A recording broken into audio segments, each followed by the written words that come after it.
Thank you, Jim. It gives me great pleasure to welcome you here today and to welcome Sonya Clark, the Conrad Nelson Speaker of the Department of Art and Art History and the Von Hess Artist in Residence. For over 2 decades, the Conrad Nelson Lecture has brought the most distinguished artists to Franklin and Marshall. This year, we're working in concert with the Von Hess Collaborative Residency Program, which intends to bridge multiple disciplines and constituencies in ways that honor history and illuminate the future of art. So it's also important to recognize or to remember in this context another recent project of national magnitude. The 1619 Project, developed with the goal of re-examining the legacy of slavery in the United States, asks us to reimagine our histories, our freedom, and the uses to which they are put. And this has long been the work of Sonya Clark. As with all things of significance and magnitude, it takes many hands to bring about. Helping us to bring Sonya to Lancaster, I want to thank the Economic Department's Initiative on Inequality, Poverty, Power, and Social Justice, the Africana Studies Program, Ware College House, the Humanities Initiative, and the Public Affairs Lecture Fund. Most importantly, I want to thank Amy Moorfield, the director of the Phillips Museum of Art, and all of our colleagues in the Phillips Museum of Art. Amy's vision and hard work is the reason we have Sonya with us today. So with that, I'd like to ask Amy to please introduce Sonya.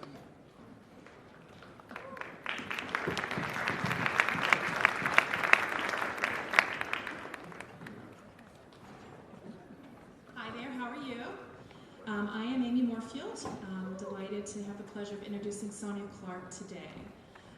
Before I get started, I want to kindly invite all of you to attend the opening reception for Sonya Clark's exhibition, Finding Freedom at the Phillips, immediately following her lecture today. And using Sonya Clark's words, this exhibit had many hands to make it a reality. I also echo Professor Leachi's thanks to donors and partners. But I also want to thank the African American Historical Society, who will be doing a couple programs with us later in the spring. I also want to thank our media sponsor, WITF NPR.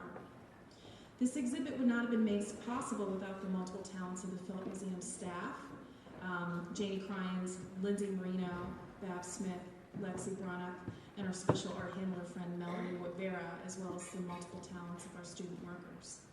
It's been an ultimate honor to curate in partnership this very special exhibition, a site-specific installation created especially for us at F&M and for the Lancaster community.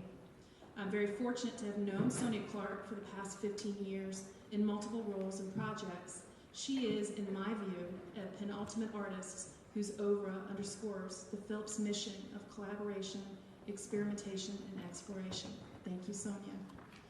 Now I'm going to talk about you a little bit. You're a professor of art at Amherst College in Amherst, Massachusetts. Previously, she was a distinguished research fellow in the School of the Arts at VCU, where she also served as the chair of the Craft and Material Studies Department. She earned an MFA from Cranbrook Academy of Art and was honored with her Distinguished Alumni Award in 2011.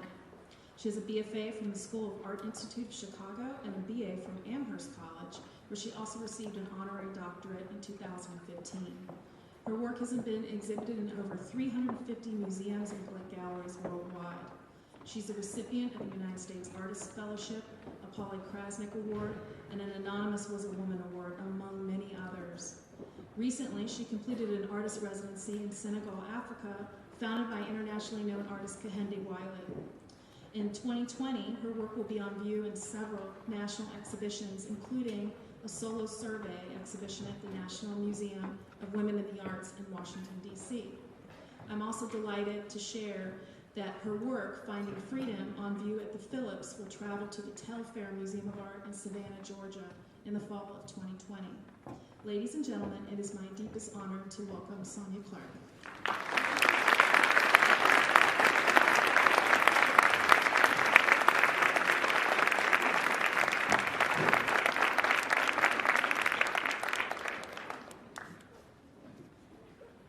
Good afternoon, everybody. Do you need me to use this mic as well? You don't? They're saying yes, you're saying no. Okay. So I am so happy to be here with you today to share this space, this time. So much is at stake right now that it matters that we're coming together in any way that we can come together. And I think that the idea of thinking together, creating together, contemplating together, all these things are crucial. What we do, what we make, how we think, and how we act, all have the potential, no matter how subtle, to impact one another. So, a little bit about how I think about my work. I think that art has the capacity to create community and address thorny issues head-on, and to facilitate change. I personally try and create installations like the one that is here at the Phillips Museum, performances, and I make objects that utilize the power of hair, the politics of hair, the language of textiles, and often language and text, sound and silence, to celebrate both culture and who we are as human beings, while also interrogating historical imbalances, inequity, and injustice. So in the next 35 minutes, I'm going to attempt to share with you, I'm going to share with you some of my attempts at this work. And one of the things that I want to say to you just up front is that every single thing that I'm showing you is happening or has happened in the context of those who have raised me, those who have taught me, students, friends, and teachers, and strangers who have inspired me, studio assistants, specifically Meg Arsenovic, and the folks who have helped me fabricate and bring ideas to fruition. And lest I forget, these particular people, Amy Moorfield, Lindsay Marino, Janie Kranis, Lexi Brennick, forgive me if I'm not pronouncing your last names correctly, I only know you by your first names. Bab Smith, Melanie Vera, Braden Ellisy, Gina, Linda Alechi, Gloria Mast, Anna Booten Cooper. Literally, the piece that is hanging up at the Phillips would not be up without them. It would be on the floor in pieces. So can I just give them a round of applause for joining me?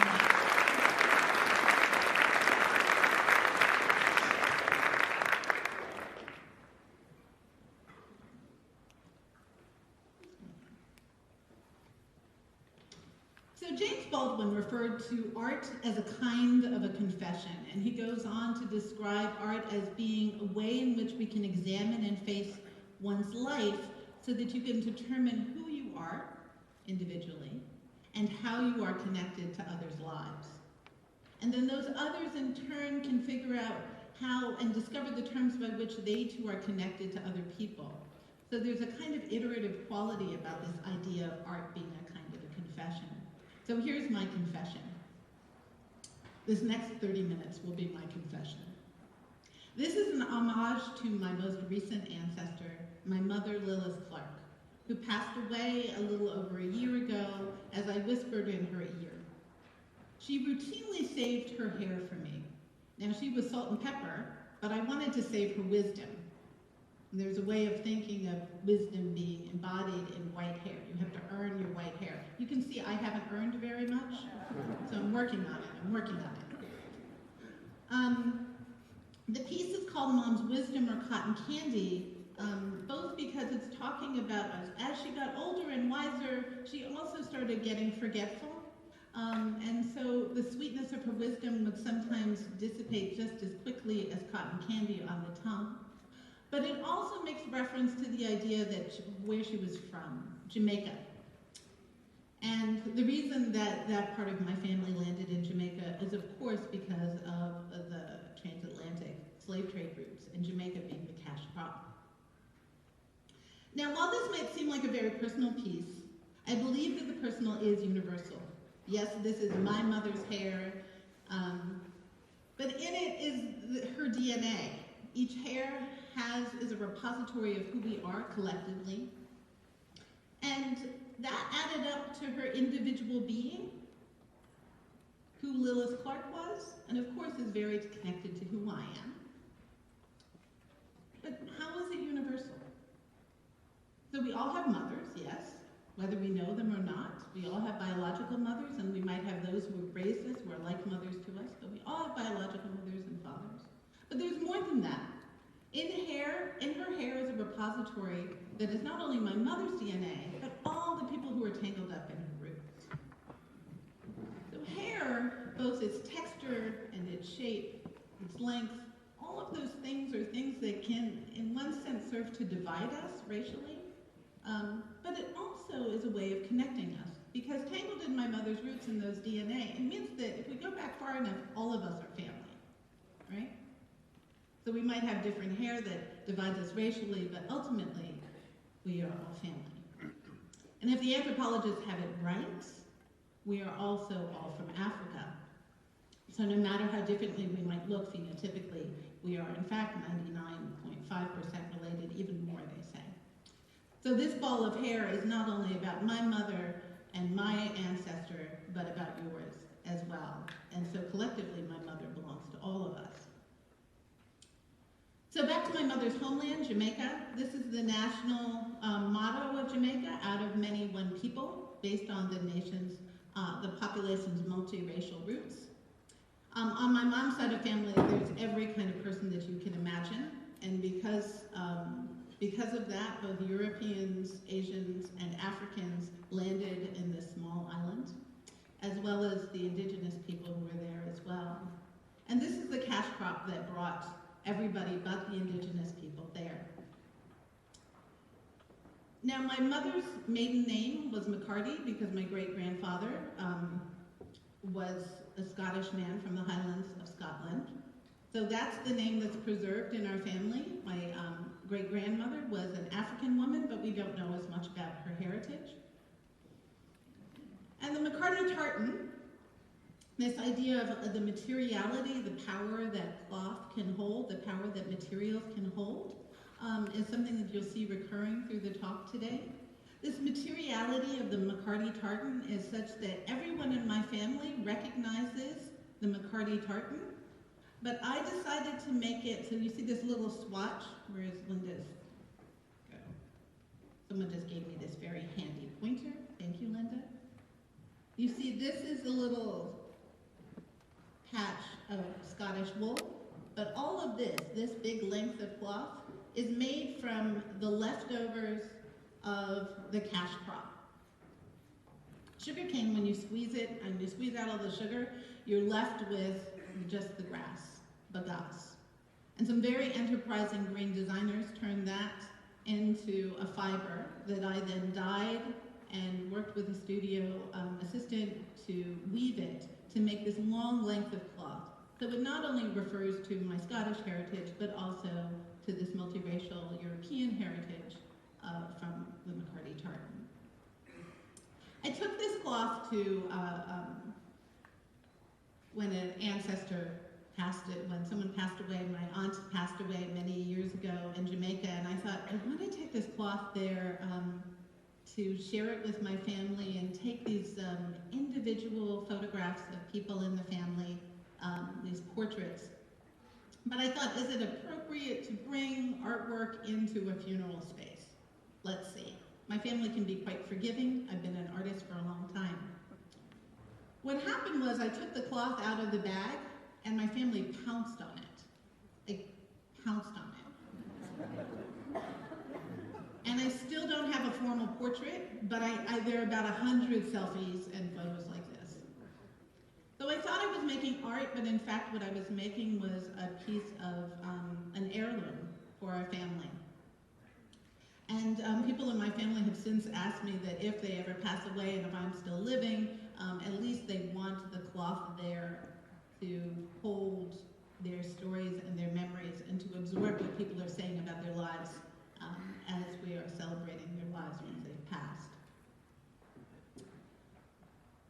But sugar is a tricky thing, right? At its height, slavery was a $3 billion plus industry and a major engine of the U.S. economy. And the economy of slavery, of course, wasn't relegated just to the South. It was a global enterprise. And so this piece called Incrusted is sort of talking about how there is this way in which slavery's profitability far outweighed the moral outrage that it engendered. That Lincoln's work to abolish slavery was a complicated thing that he was doing, and there's a way in which that story can be told in a very sweet, palatable way, in the same way that this piece Incrusted with grown sugar crystals does that as well. Sort of seduction to the eye and to the tongue. But there's another story to tell, the story of resistance. So Nanny, who was like the Sojourner Truth in Jamaica, she's Nanny of the Maroons. She was someone who was born in Ghana in 1686, and she died in 1733 in Jamaica. And she was an abolitionist who, a black woman who would try and free slaves constantly from the plantations in Jamaica. This piece is made from pastillage, which is a sugar paste. Forgive me, I've lost my pointer. It just disappeared. Which is a sugar paste that is, oh good Lord, can someone help me? Oh, you see it on the screen there? Where'd it go? Where'd it go?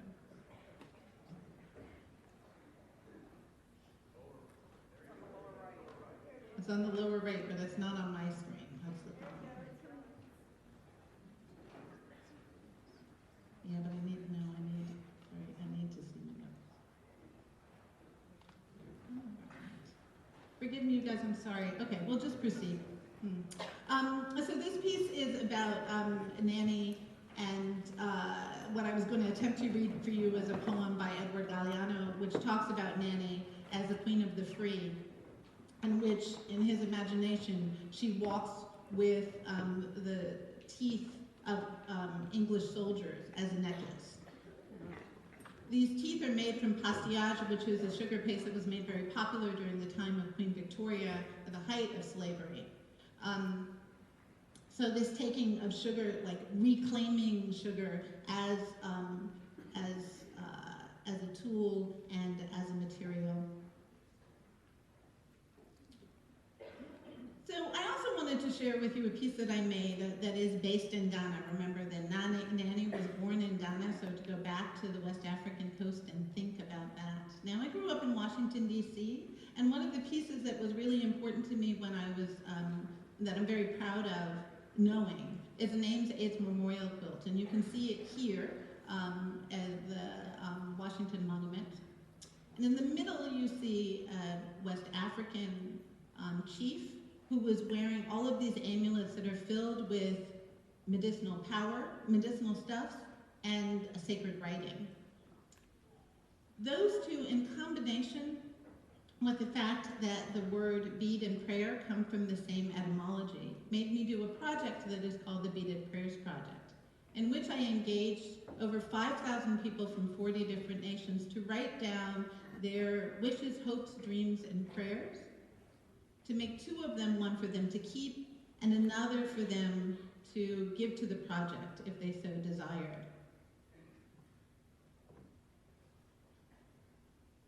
The point of that piece is that you can't gather 5,000 people in a room, but you can gather the presence of 5,000 people in a room.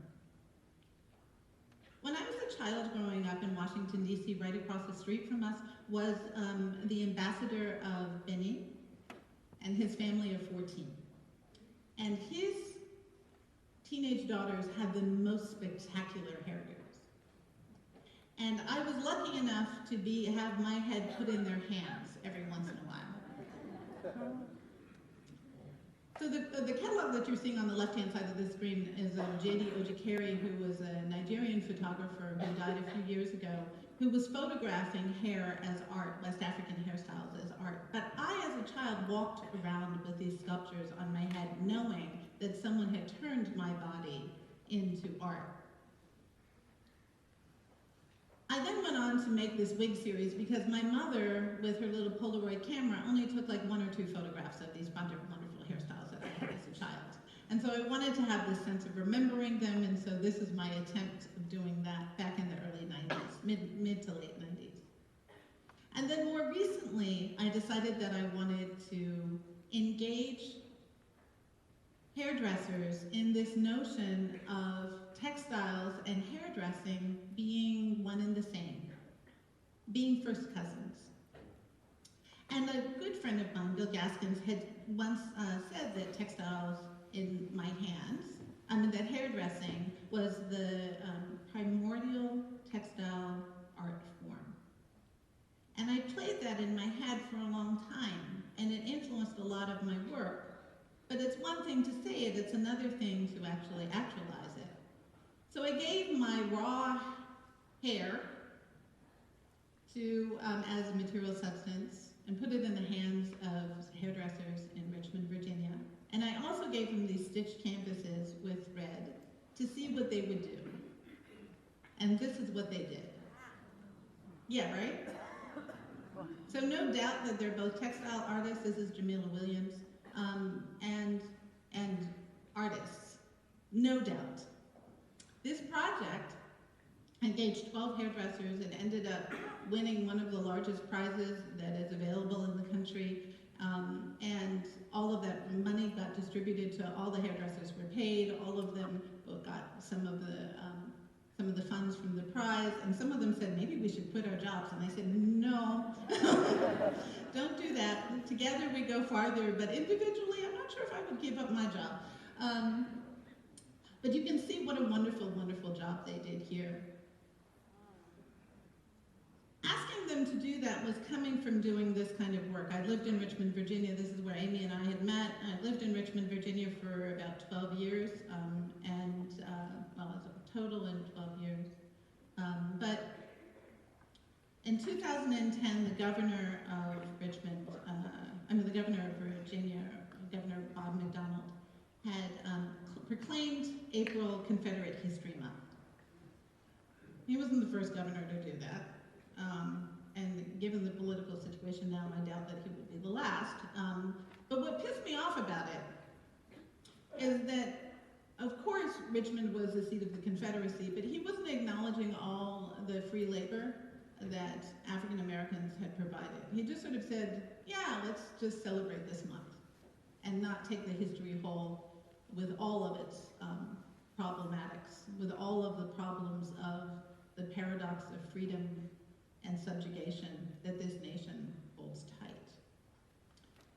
So I painted a Confederate flag, what is popularly known as a Confederate flag, stitched it with cotton thread, and then hairdressed the flag so that it would be made into the stars, which are made from Bantu knots. That's what that hairstyling technique is called. And it refers to Bantu-speaking people from the continent of Africa. And then cornrows, or as people in Jamaica would say, cane rows, because of sugar cane, to make the stripes, to refer to the labor of the land. This piece got a lot of attention, and it also drew the attention of the person who was, at the time, the director of the Confederate Museum in Richmond, Virginia, and he invited me to teach me a thing or two about the battle flags. Yes, that's what he did. So, so one of the things he really wanted to teach me was that the Confederate flag, that, you know, people say that shorthand, there are many Confederate flags, this is just one of them. Really, the true Confederate flag was square, not rectangular, all these sorts of details. And I said, okay, great, okay. But I said, certainly we can agree that it's a contentious symbol. Yes, it's a contentious symbol. So I stood before one of the original Confederate flags in his museum, and it was made out of silk. It's behind glass, in a room, dimly lit room to protect the textile, and because of that, it became like a mirror. So it might be a little hard for you all to see with the lighting here, but this is the top of my head, right? Reflected in the glass. So I was grateful that he invited me, because you see how this is becoming sort of threadbare with time. It made me think, well, what would happen if I took a Confederate battle flag and took it down to its threads? Just dismantled the symbol entirely. And so that's what I did, and unraveled it. Just took it down to the cotton, segregated cotton. And it's hard to tell whether this is coming from a Confederate battle flag or an American flag. But that wasn't enough. One of my studio assistants suggested to me that I actually engage people to join me in unraveling the Confederate flag. And so this piece actually gets more valuable. It's in an edition of 10. It gets more valuable the more hands that are on it that help me unravel. When the piece is completely gone is when it's most valuable. When it's disappeared is when a museum will buy it for the most amount of money. Does that make sense?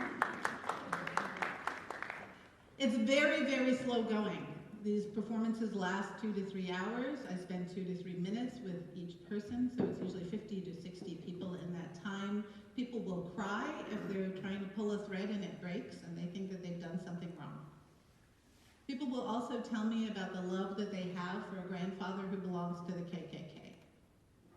People will also tell me about there's this one woman who had just the beginning of a baby bump.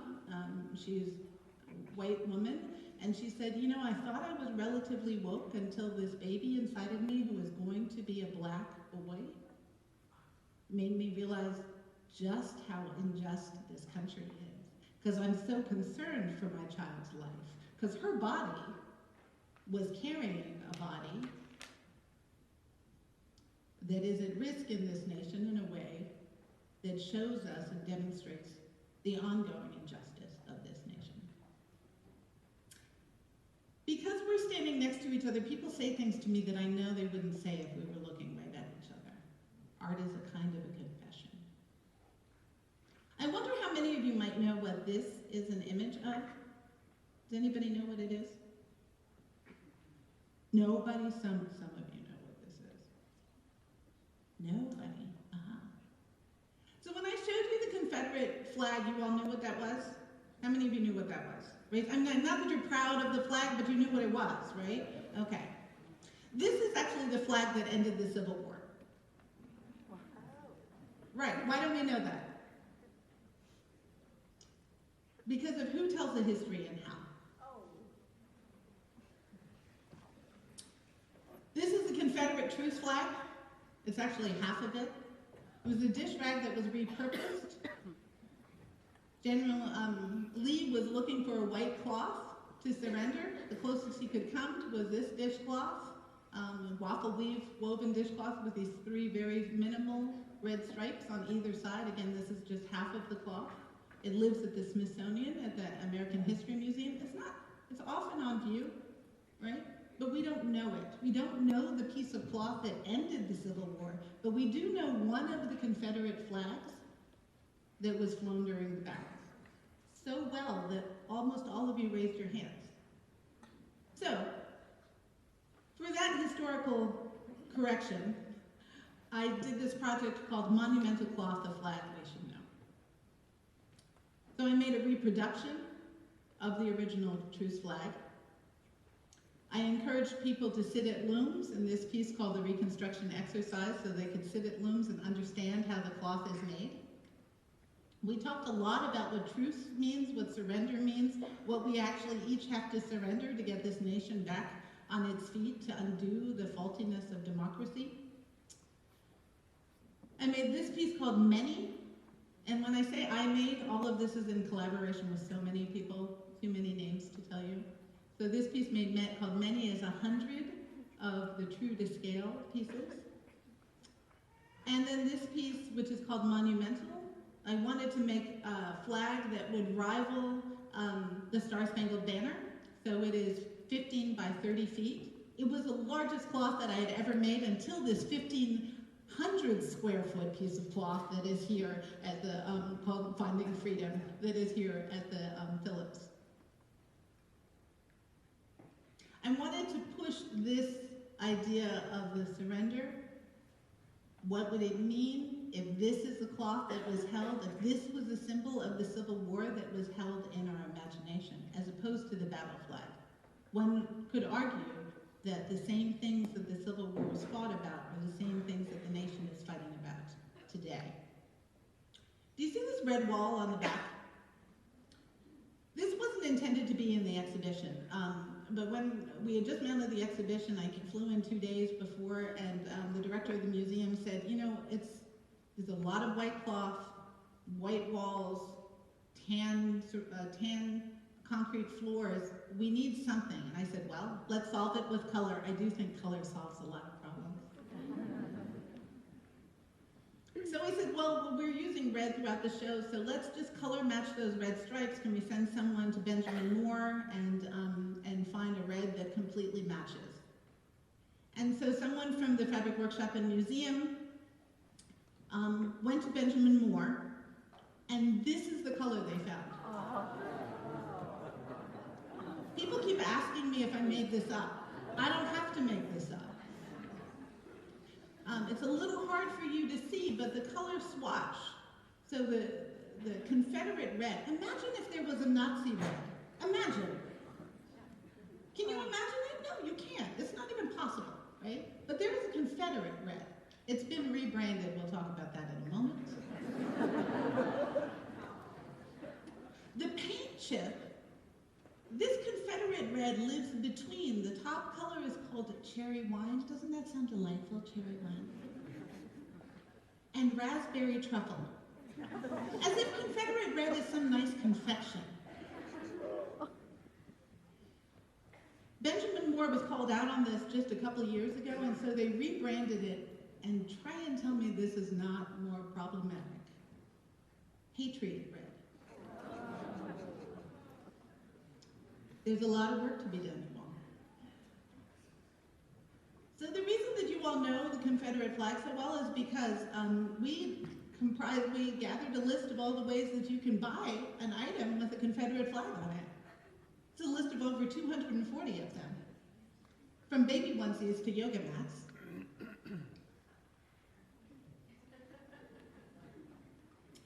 So this piece is called Propaganda.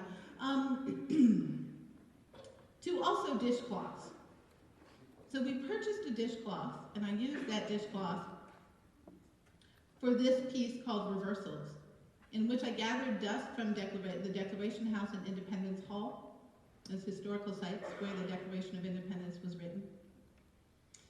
And I used that dust to make we hold these truths to be self-evident that all men. So the problem of the nation is that part right there, right? Men, first of all, right? Equal, everybody? Still not even close. So I'm cleaning this space. I get down on one knee to conjure Colin Kaepernick. And I'm cleaning the knee, I'm cleaning the space and revealing this still dirty text that was intended really for the privilege and freedom and the liberty and the pursuit of happiness of white men, wealthy white men. And you might be wondering why I'm dressed as I am. I'm dressed that way because I'm dressed in a reproduction of this garment that Ella Watson is wearing from the famous Gordon Parks photograph, renamed American Gothic. To center silent labor. To take, I'm a professor, right? People don't usually see me cleaning floors, right? So to do that kind of reversal, to also acknowledge all the women who have come before me to do the dirty work and the labor that has provided the space that I can be standing on the stage before you behind this podium right now addressing you.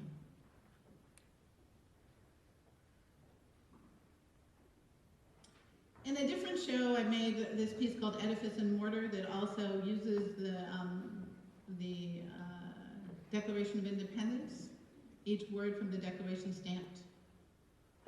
on this brick wall, the mortar made from hair gathered from black hair salons.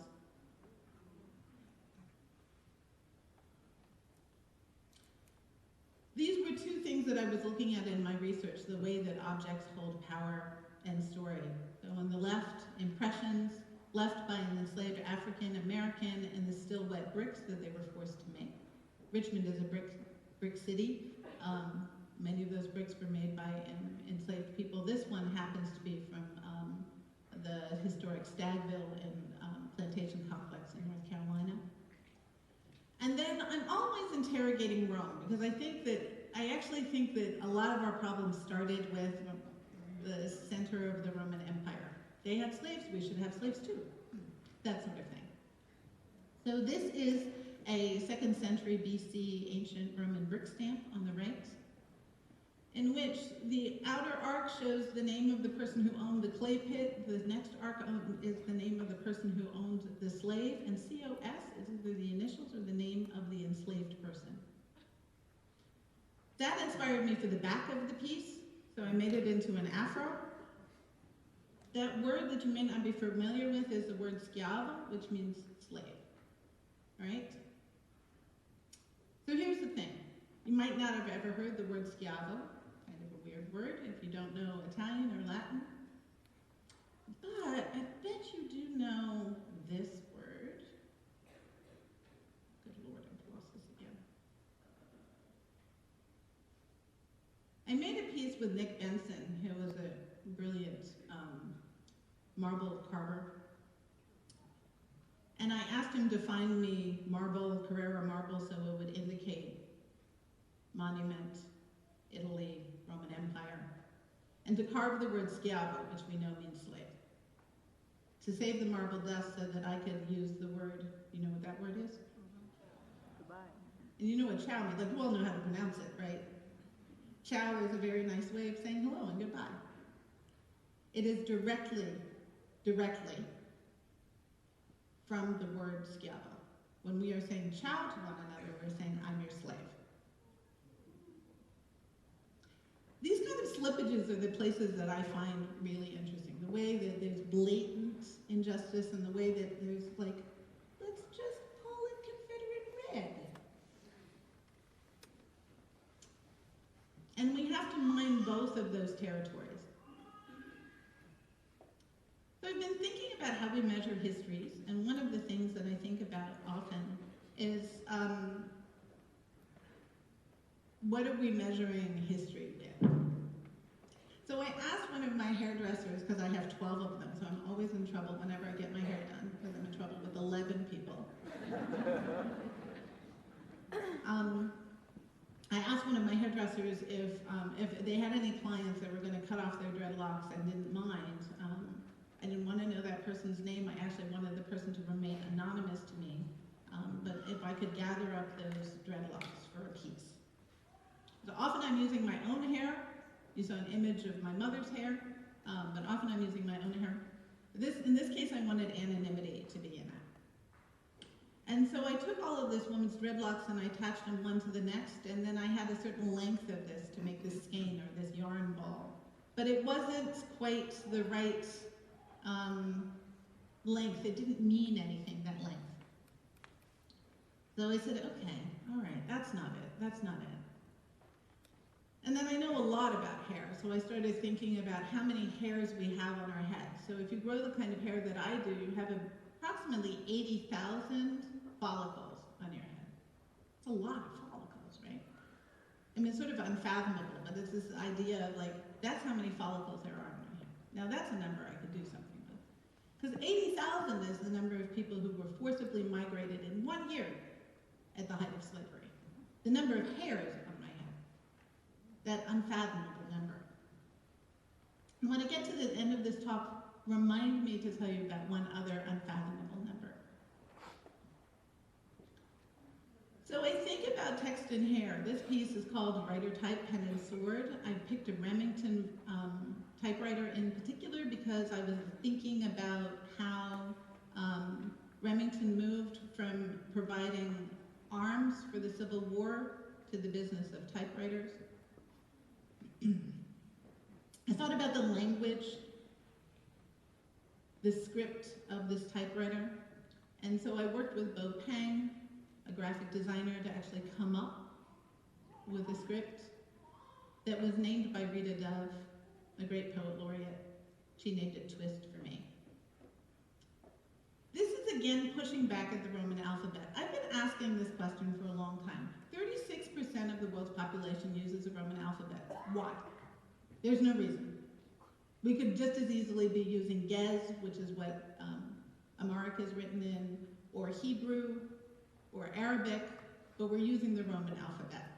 And that also is this sign of this sort of centering, this sort of invisible way in which Europe gets centered and dominates. So this is sort of pushing back at that notion. And this is me attempting to write it. I'm writing an E here. Like a child, it's really hard to write this script. Like the muscle memory of it, it's a little micro dance that I'm not used to doing. But it's all based on the curl of my hair. So to get us to finding freedom, many years ago, how long ago was it, Amy? Yeah. So in 2016, Amy was at another institution. You all are so lucky to have her here, you don't even know. She invited me to do a show at the Taubman Museum, and this was one of the pieces that I put in that museum. Again, this idea of this flipping. I took my hairballs. I'm always saving my hairballs, much to my husband's chagrin. There are hairballs everywhere. He's just like, please make art out of these. Anyway,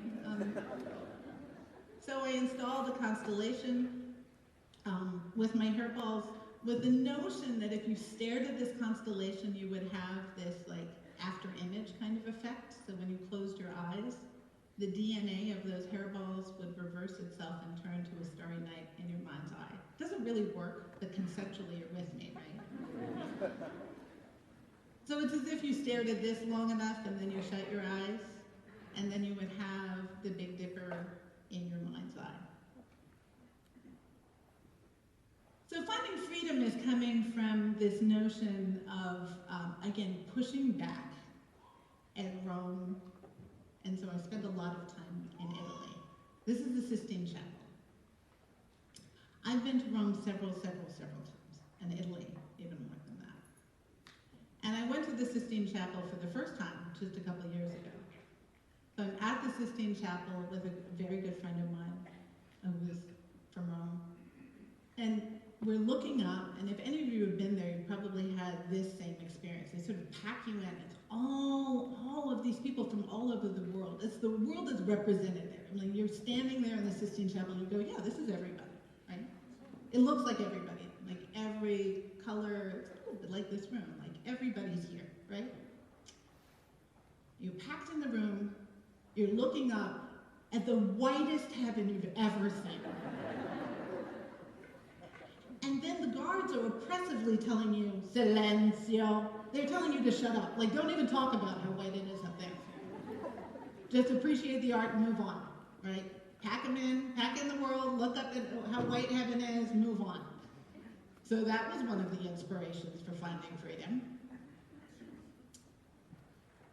And so I decided to take this idea of thinking about the power of this relationship of hair, right, as being sort of like a seed to our DNA, you know? Like this is, if you take someone's hair, it's almost like you could make a whole being out of someone's hair, right?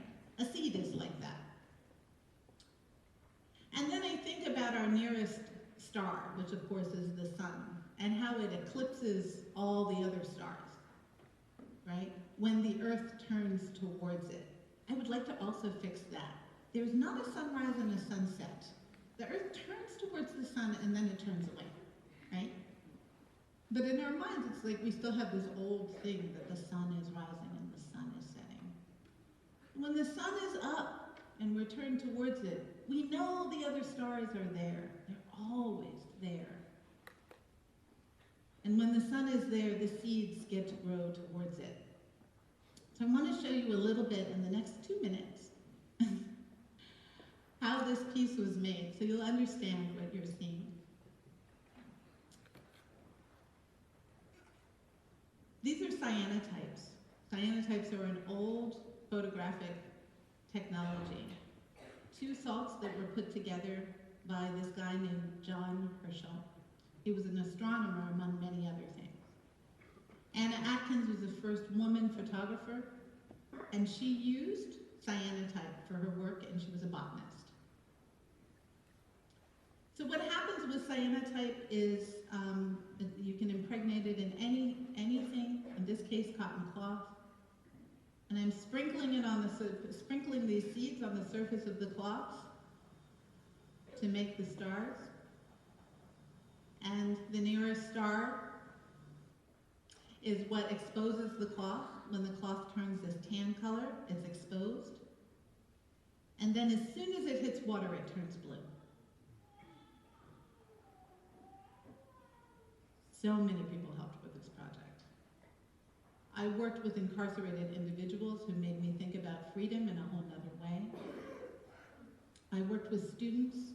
I worked with people from the Czech Republic. I worked with people in Maine, artists, poets, every person from every kind of walk of life helped me make these over 3,000 pieces that were then stitched together.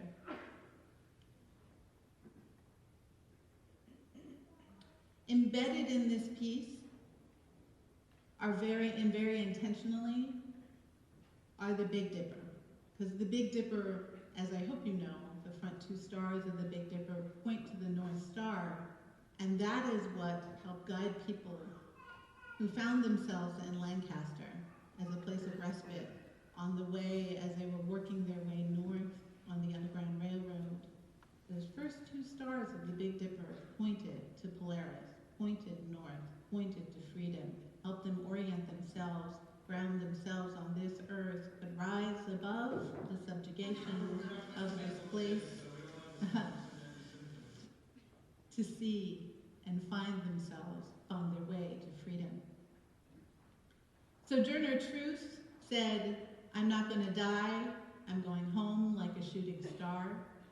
Harriet Tubman said, "Every great dream begins with a dreamer. Always remember, you have within you the strength, the patience, and the passion to reach for the stars, to change the world."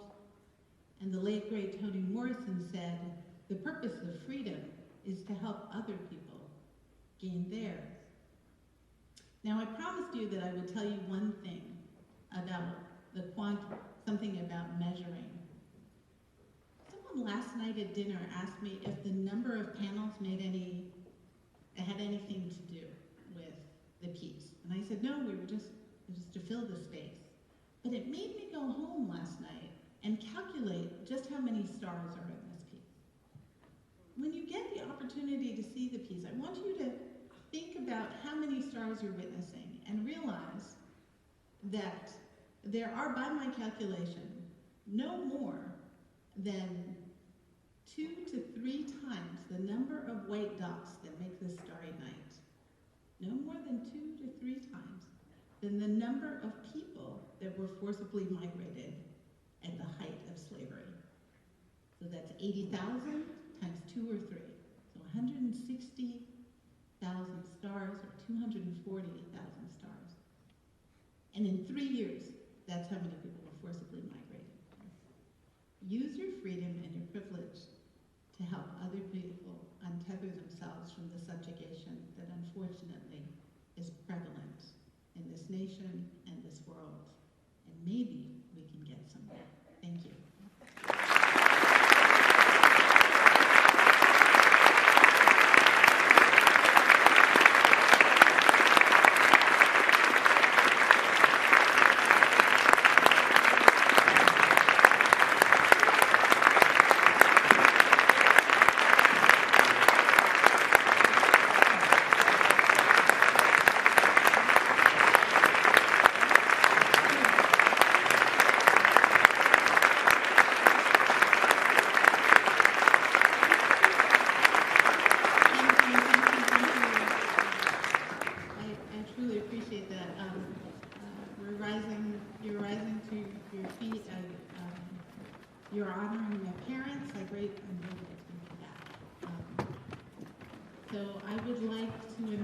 people to come and ask me questions.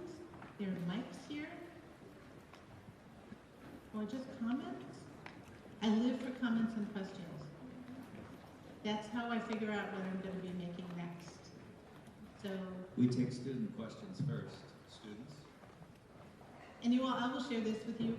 I have a friend who is, maybe I'll leave the name out of it, but a well-known artist who said, I have a really stupid question for you. That piece you made, and they weren't referring to this piece, they said, why is it blue? Which seems like such a kind of a name question, but I actually thought about the question for 2 months and it changed my work. So there are no stupid questions. Hi. Hi, how's it going? I'm good. How are you? I'm great. My name is Michael Torres. Thank you so much for coming. I'm from Bancho Pest House. So you mentioned how you invited people to help unravel this Confederate flag, and people came to you expressing love for a grandfather who's in the KKK, or someone expressing concern for how their child would make it through what would be called an unjust world. What would you tell college students that are about to try to be in the workforce, where their interviewer, coworker, or even boss might come out saying they'd be proud to have the office be painted Confederate Red? Because by instinct, I would want to call it out, but I can only imagine the hesitation when there's risk of losing a job or opportunity or a place to exhibit your art because of such an agreement. Right, so I don't think there's a straightforward answer for that, but I appreciate the question, Michael. So one of the things is, sometimes, I actually do believe that you can use the master's tools to undo the master's house. So I'm using the Confederate flag of truce is a piece of Confederate history, and I'm using it to try and interrogate Confederate history, right? I'm using a Confederate flag to push back and by undoing it, right? So then you have a choice. First of all, do you want to work at a place where people are comfortable, where they think that painting a wall Confederate red is fine? Do they deserve you? No, I'm serious. Do they deserve your talent and your intelligence? So that's the first thing. Probably not. Right. So sometimes it's about finding the environment. Now the other thing is it that one individual? Because if it's that one individual but everything else might be like workable, then you could get in there, get that wall painted another color, interrogate it, and do some work. So it's not a straightforward answer, right? I guess if I was in that interview situation, I would be asking a lot of questions. Why is this okay with you? And really, like, do they deserve your talent? Oh, yes. Yeah, no, I'm not saying, I'm saying, like for you to say, like, is this a place that would deserve my talent? And I'm not expecting you to answer that. I'm just saying that's something to contemplate. Am I answering your question? It does. Thank you so much. Yeah. Thank you, Michael. Michael, the only one, my only victim? It can't be true. You all must have other things that you're thinking about.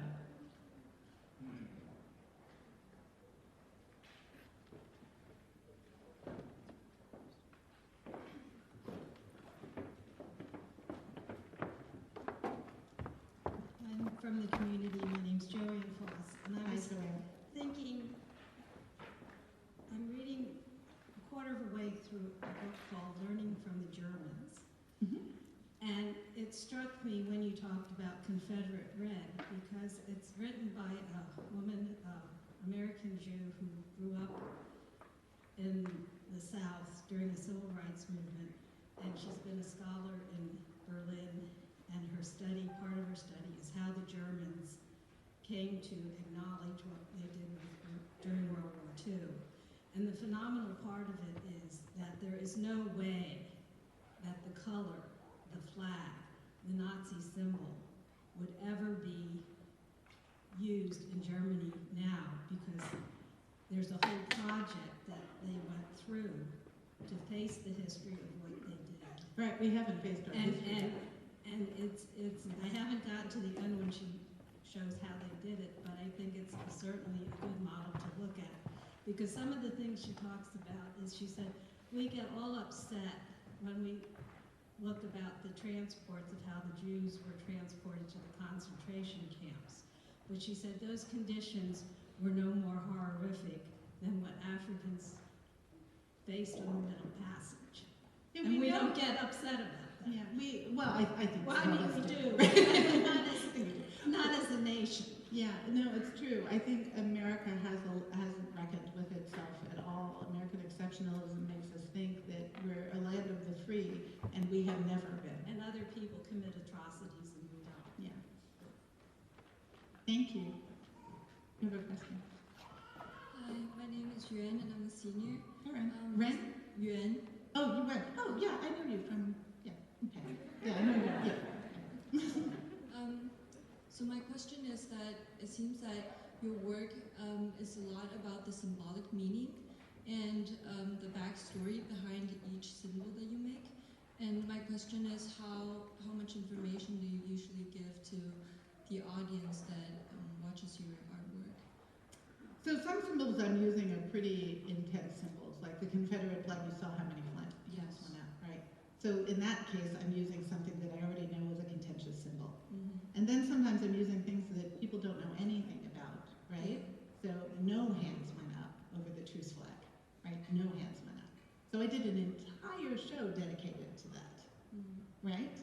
And it, of course, it had context for that, right? So sometimes it's about context, but also sometimes